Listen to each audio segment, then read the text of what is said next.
ओम शांति ओम शांति ओम शांति। मु आपण मानकर स्नेहर सान भाई ब्रह्मा कुमार रघुनाथ आपण समस्त को मोर यूट्यूब चैनल डिवाइन फ्लाइट रे हार्दिक स्वागत जनाऊँगी।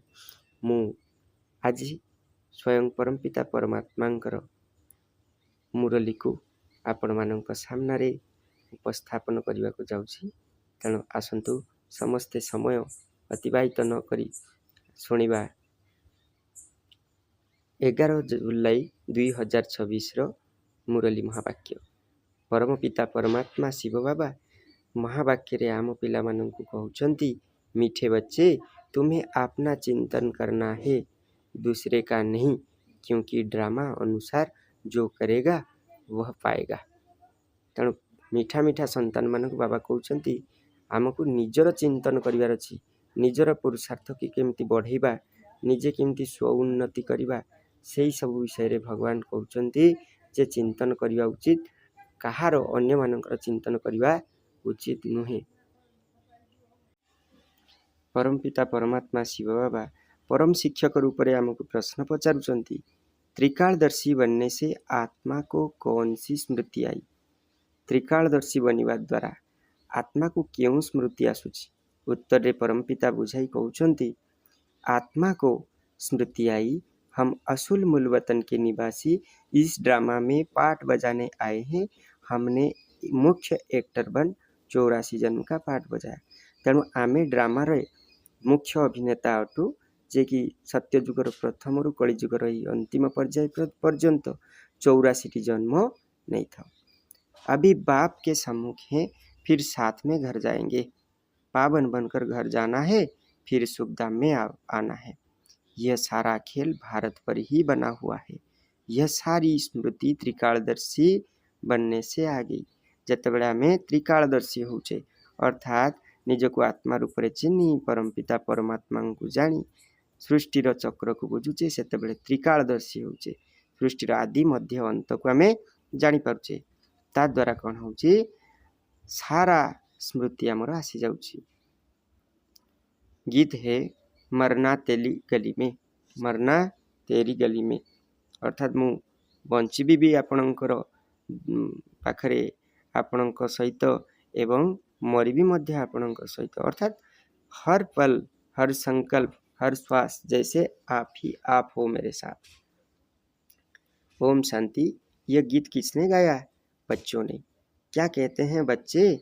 बाबा अभी तो आपके गले का ही हार बनना है, यह शरीर तो यहाँ ही छोड़ देना है। बच्चे जानते हैं शांति धाम व निर्वाण धाम में बाप और हम बच्चे आत्माएं रहते हैं। अब बाप घड़ी घड़ी कहते हैं आपने को आत्मा निश्चय करो। आमको बाबा आमको बुझाउचंती कौन? प्रत्येक समय निजको आत्मा भली अनुभव करो, निजको आत्मा भली अनुभव करो, निजको आत्मा भली अनुभव करो। ज्योतिबिंदु तारका समान दुई भ्रुकुटी मध्य विराजमान है शरीर कर्मेन्द्रिय रूपी जो मंत्री बा कर्मेन्द्रिय रूपी आमर प्रजा मान द्वारा कर्म कला वाला निजे संपूर्ण यही शरीर मुक्त आत्मा बोली अनुभव कर।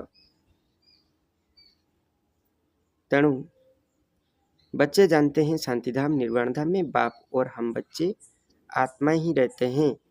अब बाप घड़ी घड़ी कहते हैं आपने को आत्मा निश्चय करो। तुम जानते हो हम आत्माएं बाप के साथ निर्वाण धाम में रहने वाले हैं। फिर यह शरीर धारण कर 84 जन्म का चक्र लगाया। तेणु आम निर्वाण धाम रे रहू बाबा सहित, जोटा गीत रे वर्णना कराई, न तद्भाषयते सूर्य न शशांक न पावक जद्गत्वा न निवर्त्यन्ते तद्धाम परमं मम। अर्थात मु जोठी रहूची, अर्थात परमपिता परमात्मा जोठी रहउचंती, सेठी ना सूर्यर किरण पड़ी थाए, ना बिजुलीर प्रचंड शब्द शुआ जाए, सेठाको केही स्व देहरे जाई पारंती नहीं, अर्थात शरीर सेठाको जाई पारे नहीं, आत्मा आत्मिक स्थिति रे ही फेरी जाई पारे। बच्चे जानते हैं हम बराबर परम धाम के निवासी हैं। अब फिर बाबा आए हैं, तुम बैठे हो, देखते हो बाबा सामने बैठे हैं। यह है लौकिक शरीर के संबंध। हम असुल आत्माएं थी, फिर लौकिक संबंध में सुख का और दुख का जीवन बिताया। तेणु आमे कौटिले परम धाम रे तलकू जेतेबेले आसिले सुख एवं दुखर समय बितौचे। अभी तुम आत्माएं त्रिकालदर्शी बने हो। आत्माएं त्रिकालदर्शी बर्तमान आम तीन काल को जापे कहीं स्वयं परम पिता परमात्मा जे कि सृष्टि चक्र ज्ञाता बा सृष्टि चक्र रचयिता निर्देशक से आमको ज्ञान तृतीय नेत्र प्रदान करछंती। तुम भी जानते हो नंबरवार पुरुषार्थ अनुसार, किंतु समस्ते समान रूप से जानी नाहंती। जे जेमिति पुरुषार्थ अनुसार जानिछंती। गोटे श्रेणी रे 5 जन पिला पढ़ुचंती। 5 जन पिलांकर समान मन मनर स्थिति की बा समान समस्ते पाठ को बुझी पारंती कि नहीं। पढ़ाई की याद तो रहनी चाहिए ना। अभी स्मृति आई है, बाबा ने समझाया है, तुम मूल वतन में रहने वाले हो। अभी तुम बाप दादा द्वारा त्रिकालदर्शी बने हो। तुम जानते हो इस ड्रामा के हम मुख्य एक्टर्स हैं। सारे ड्रामा का नॉलेज तुम्हारी बुद्धि में अब है। स्मृति आई है, हम आधा कल्प सुखधाम में रहते हैं, वहाँ रावण होता नहीं। हम आत्माएं पूरे 84 जन्म का चक्र लगाती हैं। अभी बाप सम्मुख बैठे हैं, आपकी श्रीमत पर चल, हम आपके साथ चलेंगे। जितना हो सके आपको याद करेंगे। तुम बच्चों को सारा दिन यही ख्याल में रहना चाहिए जबकि त्रिकालदर्शी बने हो। तेणु जितेबाला आम सृष्टिर आदि मध्य अंत को जानीचे, निजर वास्तविक परिचय पाइचे, स्वयं परम ब्रह्म परमात्मा को चिन्ह पारुचे जानी पारुचे, सेतेबेले आमे कौन करिया उचित, निजको आत्मा निश्चय करी स्वयं परम पिता परमात्मा को सबु बेले जगयुक्त हवा उचित, अर्थात संकल्प रे धारण करिवा उचित।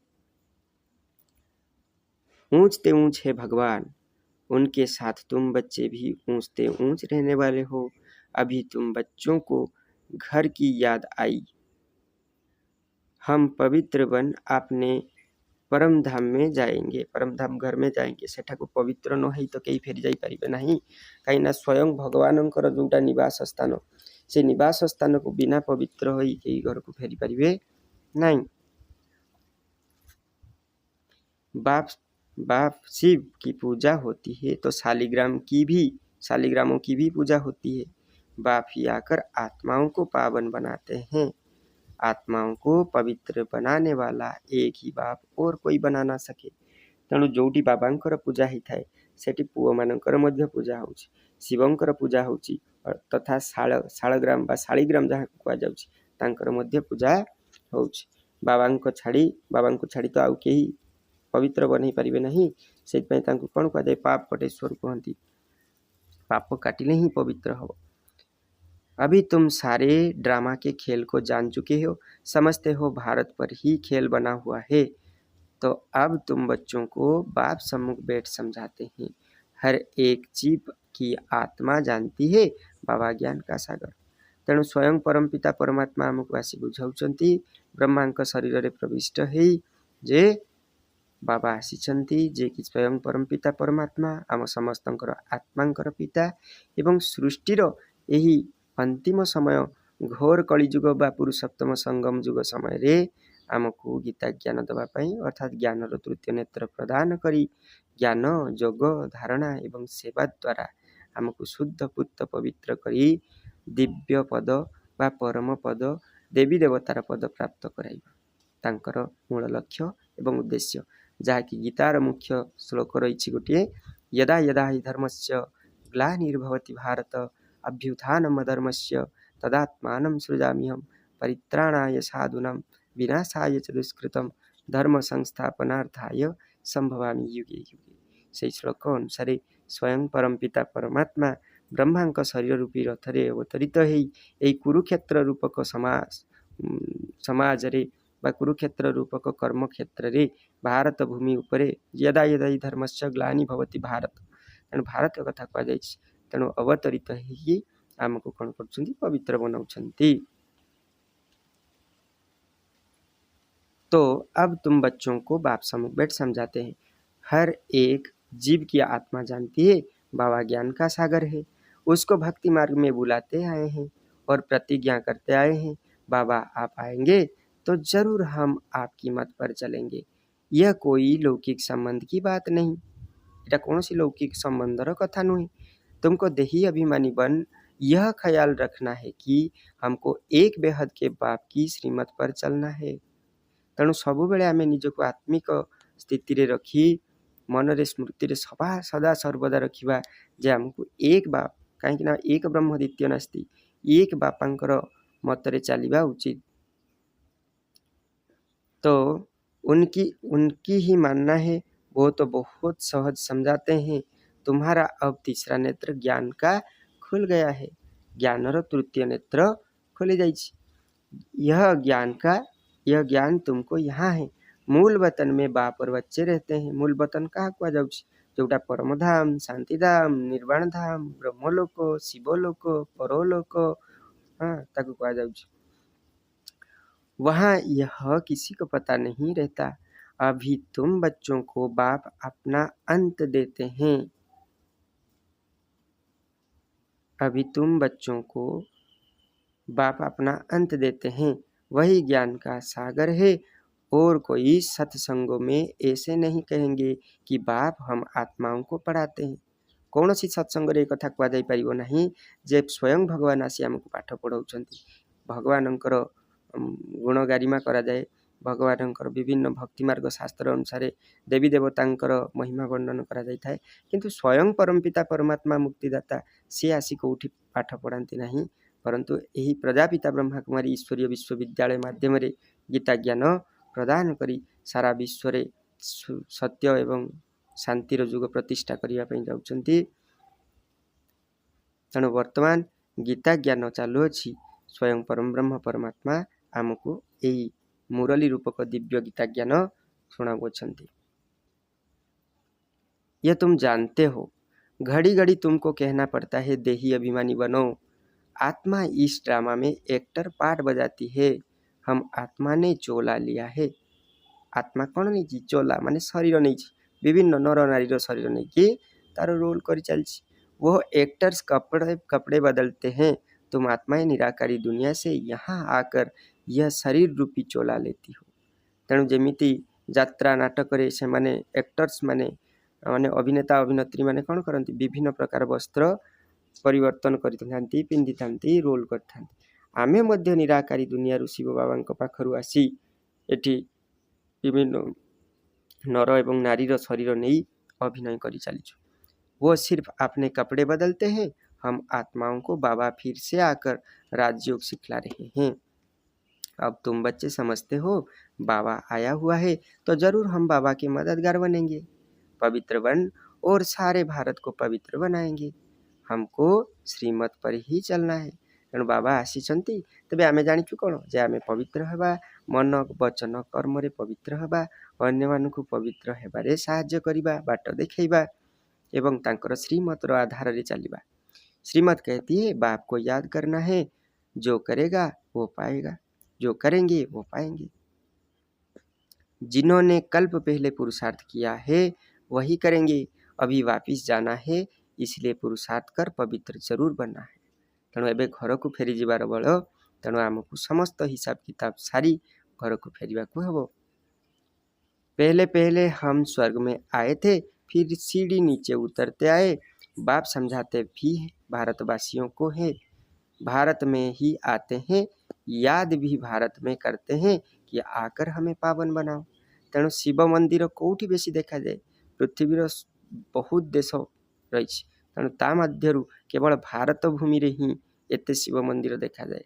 यार माने 1000 भागरु एक भाग मध्य पृथ्वीर अन्य कौनसी देश रे देखा को आपण माने पाइबे नहीं। पहले पहले हम स्वर्ग में आए, फिर सीढ़ी नीचे उतरते हैं। प्रथमे स्वर्ग आसिले, स्वर्ग का सत्य त्रेता स्वर्ग, द्वापर एवं कलिकु नरक बोली कहा जाउछि। बाप समझाते भी भारतवासियों को है, भारत में ही आते हैं, याद भी भारत में करते हैं कि आकर हमें पावन बनाओ। शरीर धारण कर हमको श्रेष्ठ कर्म सिखलाओ। शरीर का नाम भी गाया हुआ है, भाग्यशाली रथ। भागीरथ कहा जाता है। भाग्यशाली रथ कौन है? ब्रह्मा बाबा, क्योंकि शिव बाबा है अजर अमर अविनाशी, शरीर नियंती नहीं, अजन्मा स्वयंभू, जे निजे निजर स्रष्टा। तांकर पिता माता कहीं नांती, से समस्तंकर परम पिता। तांकर गुरु कहीं नहीं, से होचंती परम गुरु। तेणु शरीर नथिबा कारणरू से कौन होइथांती? समस्त प्रकार जन्म मरण दुख सुखरु मुक्त किंतु गीता ज्ञान प्रदान करने ब्रह्मा शरीर रूपी रथरे आश्रित होई गीता ज्ञान शुणाई था, जोटा सुंदर भाव श्लोक वर्णित होती बारंबार पूर्व पूर्व मुरली गुड़िक भगवान मो मुख माध्यम वर्णना करिसेंति ममो जोनि महत् ब्रह्म तस्मिन् गर्भ ददाम्यहं संभव सर्वभूतानां तत् भवति भारत। मो जोनि महत् ब्रह्म अटे, गर्भधारणे से प्रकटे, मोर विशाल माया पार्थ ढांकी रखिछि ए जगत। जगत सृष्टिर निमित्त ब्रह्मांक ठारे दिए सत्व। एवं अन्य एक श्लोक रही अवजानती मामुढ़ा मनुष्य तनुमाश्रितम, अर्थात मु मनीष शरीर को आश्रय करके आसे बोली, शरीर ग्रहण नुहे, शरीर को आश्रय करवा, निजर शरीर और आश्रय करने भितर फरक अच्छी। अल्प समय पाई ग्रहण करने को आश्रय करिया बोली कहा जाए। तेणु आश्रय करिकी आसी थाए बोली मूढ़ व्यक्ति बुझी पारती नहीं। अवजानती माँ मूढ़ा मनुष्य तनुमाश्रितम। तेणु यह भाग्यशाली रथ बाबा भी कहते हैं मैं साधारण तन में प्रवेश करता हूँ। आगे भी कहा था तुम बच्चों को स्मृति आई है, बराबर 5 वर्ष पहले भी बाबा ने यही कहा था और कोई भी यह बात बता नहीं सकते हैं। बाप ही कहते हैं 5000 वर्ष पहले भी मैंने इस शरीर में आकर तुमको समझाया था। अब फिर तुम बच्चों को कहता हूँ आत्म अभिमानी बनो। जैसे नाटक वालों को मालूम रहता है ना हम कौन सा वस्त्र पहनकर क्या क्या पाठ बजाते हैं, परंतु वो तो है देह अभिमानी। से तो निजक शरीर भावती ना, किंतु आम ये आसिक गीता ज्ञान रे पाठ पढ़ुचे जे आम अजर अमर अविनाशी आत्मा। गीतार केटे सुंदर कथा रही नैनं छिन्नन्ति शस्त्राणि नैनं दहति पावक न चैन क्लेदयंतप न शशयति मारुत। अर्जुन आत्मा होची अजर अमर अविनाशी, ताकू अस्त्र केबे मारी पारे नहीं, शस्त्र केबे हाणी पारे नहीं, निया केबे पड़ी पारे नहीं, पवन केबे उड़ाई पारे नहीं, बा जल केबे बुड़ाई पारे नहीं। तेणु आत्मा अविनाशी अटे, कारण आत्मा होची अविनाशी परम ब्रह्म परमात्मा संतान, जार पिता अमर तार पुत्र केमिति मरणशील हो पारिबो। तेणु हम कौन सा वस्त्र पहनकर क्या क्या पाठ बजाते हैं, परंतु वो तो देही अभिमानी। यह है बेहद की बात, देही अभिमानी बनना है। हम असुल आत्मा ही है। अभी हमारा पाठ पूरा होता है, बाप सम्मुख बैठ सब कुछ तुमको समझाते हैं। तेणु बाबा बसिका सम्मुख रे सब किछि बुझाउचंती। यह भूल नहीं जाना है माया कितने विघ्न डालती है, माया कितने बड़ विघ्न पकौची। बाप समझाते हैं बच्चे तुमको कोई भी विकर्म नहीं करना है। माया विभिन्न प्रकार आसी थाए, विभिन्न रूप नहीं आसी थाए। जमिति भक्ति मार्ग रे देखा जाइछि जे माता सीता आगरे सुवर्ण हरिणी चली जाइछि। माता सीता कौन जानी नांती जे जंगल मध्य सुवर्ण हरिणी कुआडू आस, सुवर्ण हरिणी केबे चली पारे कि? संभव नुहे। पुनश्च रामचंद्र जेतेबेले सुवर्ण हरिणीर पछरे जाइछंती, सेपटू आमर डाक शुभिची लक्ष्मण लक्ष्मण। तेणु लक्ष्मण को मध्य जीवा पई पड़िछि। एवं रावण मायावी बेशरे आसी, ब्राह्मण बेशरे आसी, एवं सीता को लक्ष्मण रेखा पारी कराई कथा छल रे पारी कराई नहीं ताको कौन करछंती अपहरण करछंती। तेणु ये जो कथा, तेणु माया विभिन्न रूप रे आसी थाए, विघ्न डाली थाए। बाप समझाते भी हैं बच्चे तुमको कोई भी विकर्म नहीं करना है। मनसा वाचा कर्मणा, जाने अनजाने में भी कोई भी विकर्म नहीं करना है। लोके कहती अजाणत कर भूल को हुए तो भगवान क्षमा कर दे थांती। भगवान हुए तो क्षमा कर दियंती, कर दे पारंती, सेटा क्षमार सागर तांकु जणैले से क्षमा करिवे, किंतु संपूर्ण क्षमा करि परिबे नहीं। कारण आम अजाणत जदि आमे कौनसी विद्युत तार को छुई दबा ताले कौन शॉर्ट लागिबनी? आमे जदि कौन अजाणत काहे साप को माड़ी पकेइबा ताले से कौन आमको दंशन करबनी? निश्चय करिबो। आमे अजाणत विषपान करदबा ताले शरीर कौन त्याग हबनी? निश्चय हबो। तेणु अजाणत करा जाउथुवा भूल मध्य भूल, पाप मध्य पाप। तो बाप समझाते हैं बच्चे तुमको कोई भी विकर्म नहीं करना है। मनसा तूफान बहुत भल बहुत आएंगे, मन भितर तूफान भलिया कथा आसीबो, माया नहीं कि आसीबो। अपनी परीक्षा लेनी है। हमारी कर्मेंद्रियां चलायमान तो नहीं होती है। निजर परीक्षा नवा जे मन भितर संकल्प आसवा द्वारा बा माया विभिन्न प्रकार संकल्प नहीं आसवा द्वारा आमर कर्मेन्द्रिय रे कौनसी उत्तेजना तो सृष्टि होना। आखि कौनसी खराब जिनस आड़ को आकृष्ट तो होनी। जीभ कौनसी खराब जिनस तामसिक जिनसर स्वाद नेबाई तो चाहूनी। हाथ कौनसी पाप कर्म करने को तो जाऊनी। तेणु कर्मेन्द्रिय गुड़िक चलायमान जमी न हुए। हम काम में जीत सकते हैं। काम सबसे बड़ा महाशत्रु है जो किसी को भी छोड़ता नहीं। काम वासना एपरी एक महाशत्रु जहा 16-17 वर्षर युवक अवस्था तो बाद दियंतु 70-80 वर्षर वृद्ध वृद्धा मानक मध्य निजर पिंजरा रे जाबुड़ी रखी थाए। तेणु ये विराट महाशत्रु अटे एवं रावणर सब श्रेष्ठ मुंड ये। तेणु या दमन करवा केवल राजयोगी बा परम पिता परमात्मा आशीर्वाद हेले जाई संभव न संभव नुहे। भगवान आशीर्वाद बिना केवे हेले संभव नुहे। तेणु तांको पाखरे आमे संपूर्ण रूपे समर्पण हेबा। हमारी कर्मेंद्रिय चलायमान तो नहीं होती है। हम काम को जीत सकते हैं। तुम्हारे लिए तो बहुत सहज है। आम पाई तो बहुत सहज। प्रभु अर्पण कर देले जाए कि सब किसी संभव हो पारियो। हम आत्मा हैं, एक बाप के बच्चे हैं। बाप से ही योग लगाना है। बाबा को जोग लगेबा, बाबा को अर्पण करवा। बाबा आप तो मेरे बाबा हो ना, आप तो सर्वशक्तिमान हो। बाबा ये माया मेरे कुछ भी बिगाड़ नहीं सकता। भिन्न भिन्न रूप लेकर मेरे सामने आती है। बाबा आपने इसको भेजा है ना मेरे परीक्षा लेने के लिए। भल आपने मेरे परीक्षा लो परम शिक्षक रूप में, लेकिन परम पिता परम शिक्षक और परम सद्गुरु के रूप में विजय का वरदानी तिलक और वरदानी हाथ मेरे माथे पर रखो। क्योंकि आपको भी पता है माया बहुत प्रबल है और मैं आपका बच्चा हूँ। आपके साथ के बिना मैं कुछ भी नहीं कर सकता। मैं तो आपका लाडला बच्चा हूँ ना बाबा। आप मुझे अपने ही छत्र छाया में भरकर रखो। अपने ही सकाश में मुझे डुबा रखो। हर पल मेरे साथ रहो। ऐसे ऐसे प्यार भरी बातें बाबा के साथ करना है। और मिराकल तभी होता है जब हम समर्पित होते हैं।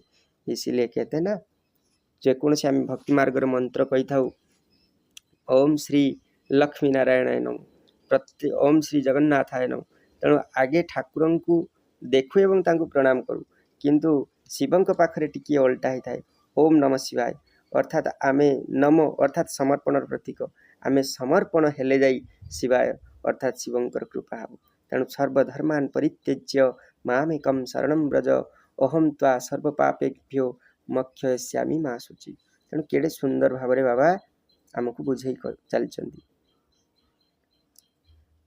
अच्छा, बाप से ही योग लगाना है। कर्मेंद्रिय में चलायमान होना यह भी देह अभिमान हुआ ना।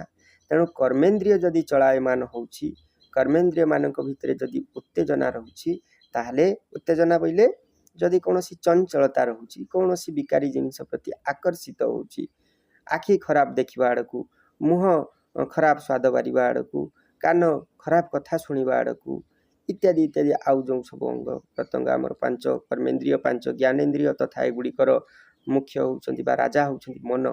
मनर राजा होउछि बुद्धि, बुद्धिर राजा होउछि आत्मा। तेणु आमे आत्मा, तेणु आमे होउछु सर्वश्रेष्ठ। तेणु आत्मिक स्थिति रे रही स्वयं परम ब्रह्म परमात्मा को संकल्प रे रखिबा अर्थात जगयुक्त हवा, ता द्वारा सब किछि संभव हो परिबो। सेति पई गोटे कथा अछि, कर्ता करे ना कर सके शिव करे सो होई, तीन लोक नवखंड में शिव के सम ना कोई। तेणु शिवं का समान कहीं नहीं। मनीषा चिंता करी मध्य जो कार्य करि न पारे, भगवान आशीर्वाद हेले निश्चय ताहा संभव होता है। गीतारे गोटे श्लोक नहीं, मुखं करति वाचाल पंगु लंघयते गिरि, जत्कृपातमहं वंदे परमानंदे माधव। मुखं करति वाचाल पंगु लंघयते गिरि, जत्कृपातमहं वंदे परमानंद माधव। अर्थात कौन, ନା ମୁକ ମଧ୍ୟ କଥା କହିଥାଏ। ମୁକ ମଧ୍ୟ କଥା କୁହେ, ବାଚାଳ ହୋଇ ଉଠେ। ଏବଂ ମୁକଙ୍କର ବାଚାଳ ପଙ୍ଗୁ ଲଙ୍ଘୟତେ ଗିରି, ପଙ୍ଗୁ ମଧ୍ୟ ଗିରି ଲଙ୍ଘନ କରିଯାଏ। ଯତ୍କୃପା ତମହଂ ବନ୍ଦେ, ଯେତେବେଳେ ଆପଣଙ୍କର କୃପା ହୁଏ ପରମାନନ୍ଦ ମାଧବ, ସେତେବେଳେ ପ୍ରଭୁ ଆମକୁ ପରମାନନ୍ଦ ପ୍ରାପ୍ତ ହେଇଥାଏ। परम आनंद अर्थात श्रेष्ठ आनंद। अच्छा, तो बाप से ही योग लगाना है। कर्मेंद्रियों में चलायमान नहीं होना, यह भी देह अभिमान हुआ ना। तो तुमको कोई से भी डरना नहीं है, निर्भय बनना है। कभी भी कहाँ भी जाओ तो साक्षी हो देखना है, हम तो आत्मा है। इस खेल को तुम पूरा जान गए हो।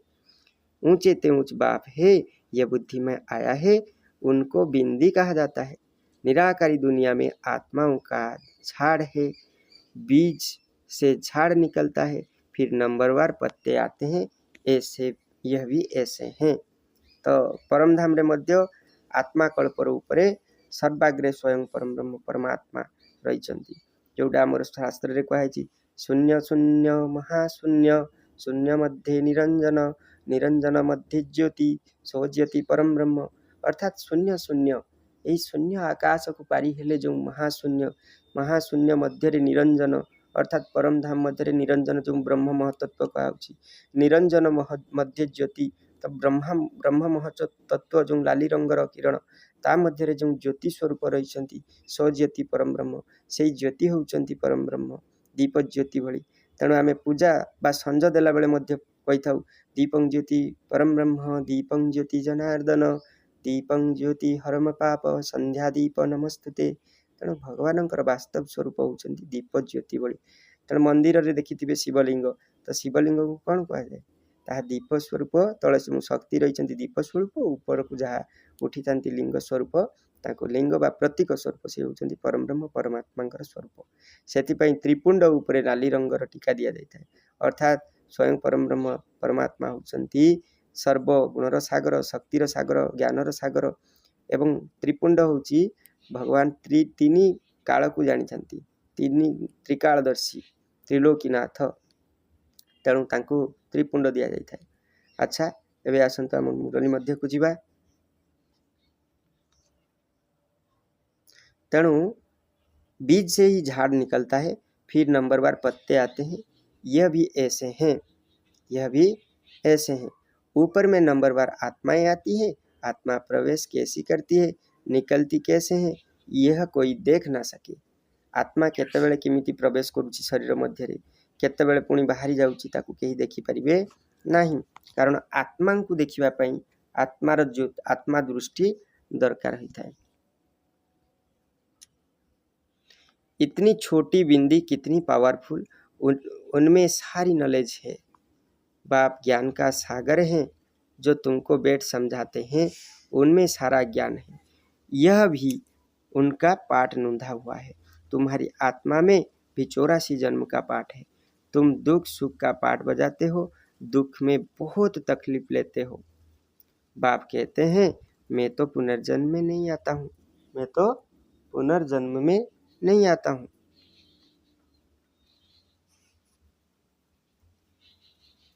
मैं तो नहीं लेता हूँ। बाबा 84 जन्म रे आसी न थांती, जन्म मरण चक्र रु संपूर्ण मुक्त अटंती। मैं आकर तुम बच्चों को सहज युक्ति बताता हूँ कि मुझे याद करो तो पावन बनेंगे।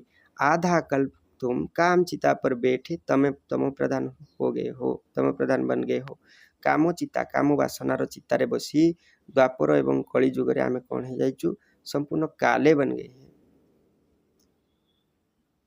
आत्माओं से ही बाप बात करते हैं। आत्मा के अर्गान्स पहले छोटे होते हैं, फिर बड़े होते हैं। आत्मा तो छोटी बड़ी होती नहीं। आत्मार अर्गान्स माने शरीर वृद्धि हुए, हाथ गोड़ छोट पिला छोट छोट रही है, धीरे धीरे धीरे धीरे आयुष बढ़िया सहित तांकर अर्गान्स गुड़िक वृद्धि होता है, किंतु आत्मा के बड़ छोट ना। आत्मा ही कहती है हे पतित पावन आओ। आत्मा बाप को पुकारती है। बाप कहते हैं मैं कल्प कल्प आता हूँ तुम पतितों को पावन बनाने। अभी तुम जानते हो आत्मा कैसे आती जाती है। मनुष्य बहुत माथा मारते हैं, देखें आत्मा कैसे निकलती है। परंतु किसी को भी पता नहीं पड़ता, क्योंकि यह है अति सूक्ष्म।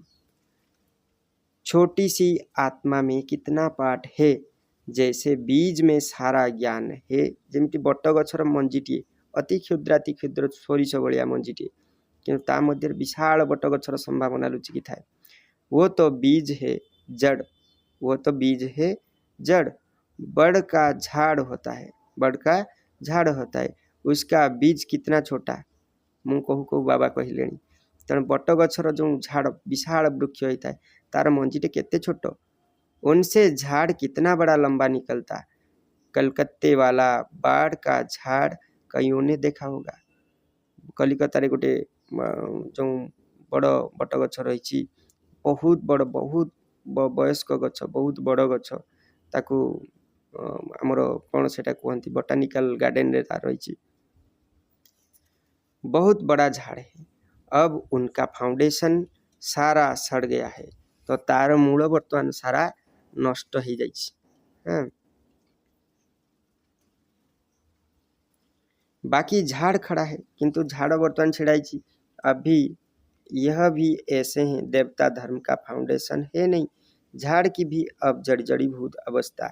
यह भी तुम जानते हो, तब तो गवर्नमेंट को भी कहते हैं हो कि हम इतने समय में दुनिया को पावन बना कर दिखाएंगे। मनुष्य इन बातों को समझते नहीं। तुमको तो निश्चय है कि हम इस भारत को श्रेष्ठाचारी जरूर बनाएंगे, तब तो भ्रष्टाचारी दुनिया का विनाश होगा। यह जो चाहते हैं शांति हो जाए, आत्मा पाठ बजाते बजाते थक गई है, इसलिए पुकारती है, हे शांति देवा। यह थोड़े ही समझते हैं आत्मा शांत स्वरूप है, परंतु यहाँ आत्मा को कर्मेंद्रिय द्वारा कर्म तो जरूर करना ही है। आत्मा को कर्मेंद्रिय मानव द्वारा तो कर्म करिया पड़ी। वही शांति दो कहते हैं, यह किसी को पता नहीं कि शांति धाम अलग है, सुख धाम अलग है। शांति धाम को निर्वाण धाम मध्य कहा जाए, ब्रह्मलोक, शिवलोक, शिवपुरी, परलोक इत्यादि कहा जाए, एवं सुखधाम हूँ वैकुंठ बा जहाँ स्वर्ग कहा जाउछि। सुखधाम में बहुत थोड़े मनुष्य होंगे, वो है ही पावन दुनिया। वहाँ शांति तो कोई मांगते नहीं, कर्म तो वहाँ भी करते हैं, परंतु वहाँ अशांति नहीं होती। जीवन मुक्ति धाम अथवा शांति धाम दोनों अलग है। जीवन मुक्ति क्या कहा जाए, सत्ययुग को जीवन मुक्ति धाम कहा जाए, जो कौन सी बंधन नहीं, संबंध समस्त कार्य सहित संबंध। सतयुग में जीव आत्माओं को सुख भी है तो शांति भी है, एवर हेल्दी वेल्दी रहते हैं। अभी तुम जानते हो स्वर्ग किसको कहते हैं। दुनिया में यह भी किसी को पता नहीं कि स्वर्ग क्या है। यह लक्ष्मी नारायण बच्चे हैं ना, लक्ष्मी नारायण तो बच्चा होटंती कहाँ करो, भगवान करो। इन बच्चों को भी सुख कितना दिया है, कोई तो सुख देने वाले हैं ना। तो लक्ष्मी नारायण को जो पद मिली तो तांकु से पद देला वाला तो कई अच्छी ना। स्वर्ग जरूर फिर रिपीट होगा। स्वर्ग में जब होंगे तो वहां ऐसे नहीं कहेंगे कि नर्क फिर से रिपीट करेंगे। आप भी कहते हो पवित्रता सुख शांति की नई दुनिया फिर से रिपीट होगी। यह तो पुरानी दुनिया दुग्धाम है, इसको आयरन एज कहा जाता है, कलियुग दुनिया। नई दुनिया भी तो थी ना, उसको स्वर्ग कहते हैं। यह ज्ञान तुम्हारी बुद्धि में ठहरा हुआ, बराबर हम फिर से देवी देवता बन रहे हैं। तुम्हारी एम ऑब्जेक्ट यही है, हम फिर से स्वर्ग की बादशाही लेते हैं, बेहद के बाप से बरसात जरूर पाएंगे। यह अच्छी रीति याद करना है, हम आत्माएं वहाँ रहती हैं, फिर हम यहाँ आए पाठ बजाने। तेणु आमे शांतिधाम रे थिलु, पुणी सेठारु सुखधाम को गलु, सुखधाम रु पुणी एठी को आसी आमे कौन करूँ, कलिजुगी दुनिया रे अभिनय करूँ। अब स्मृति मिली है 84 जन्म कैसे लेते हैं। बाप समझाते भी हैं, तुम ब्रह्मा मुख वंशावली ब्राह्मण हो, ब्राह्मण बनने बिगर प्रजापिता ब्रह्मा का बच्चा बनने बिगर शिव बाबा से वर्षा कैसे लेंगे। तेणु निज को आगे न चिन्हिले, बाबा को न जानिले वर्षा केमिति संपत्ति केमिति पाइबा। प्रजापिता ब्रह्मा तो मशहूर है ना, ब्रह्मा द्वारा नई दुनिया की स्थापना करते हैं, तो नई दुनिया का राज्य भी जरूर उन्हों को मिलेगा।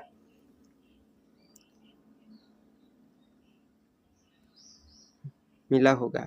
5000 वर्ष पहले भी ब्रह्मा द्वारा विष्णुपुरी की स्थापना की गई थी। तेणु आज जो समय चलती 5000 वर्ष पूर्व चलता 5000 वर्ष पर मध्य चलिबो। उसके लिए तुम तैयार कर रहे हो। कोई बच्चे पूछते हैं ड्रामा को बड़ा माने व पुरुषार्थ को बड़ा माने। समझाया जाता है पुरुषार्थ तो जरूर करना ही है।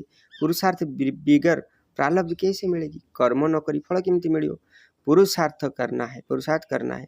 कोई अच्छी रीति पुरुषार्थ करते हैं तो समझाया जाता है ड्रामा अनुसार इनका पुरुषार्थ अच्छा चलता है, पद भी अच्छा पाएंगे। उनका पुरुषार्थ बहुत तीव्र चलता है, फिर चलते चलते कोई का कम पद भी हो जाता है। ब्राह्मणियाँ जानती है, ब्राह्मणियों के पास आने वाले भी जानते हैं फलाना बहुत अच्छा चलता था, आजकल आते नहीं है।